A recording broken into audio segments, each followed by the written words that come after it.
CM Revanth Reddy ప్రజాపాలనను పరుగులు పెట్టిస్తున్నారు. 6 ఏళ్ల తర్వాత కార్పొరేషన్లు మళ్లీ యాక్టివ్ అయ్యాయి. బీఆర్ఎస్ హయాంలో బీసీ, ఎస్సీ, ఎస్టీ, మైనార్టీ శాఖలు మూతపడ్డాయి. ఎలాంటి స్కీములు లేవు, నిధులు లేవు. దీంతో ఉద్యోగులు ఖాళీగా కూర్చుని వెళ్లిపోయేవారు. కానీ ఇప్పుడు పరిస్థితి మారింది. బీసీ, ఎస్సీ, ఎస్టీ, మైనార్టీలకు భారీ స్కీములు ప్రకటించింది రేవంత్ ప్రభుత్వం. దీంతో మళ్లీ కార్పొరేషన్ ఆఫీసుల్లో సందడి పెరిగింది.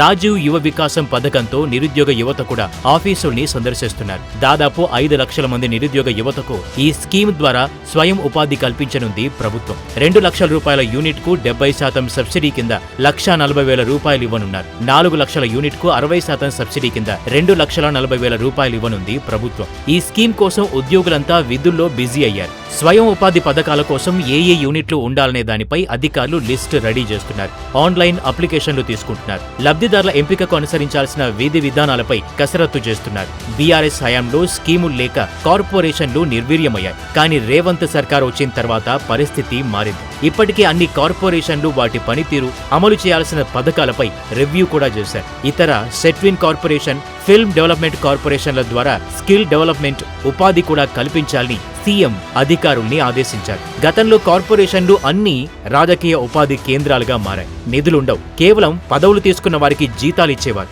మరికొన్నింటిని అప్పుల ఊబిల్లోకి నెట్టాడు ఫామ్ హౌస్ ద్వారా. ఇప్పుడు వాటన్నింటినీ దారిలో పెడుతోంది రేవంత్ రెడ్డి ప్రభుత్వం. ఇది కాంగ్రెస్ సర్కార్, అంటే ప్రజా ప్రభుత్వం.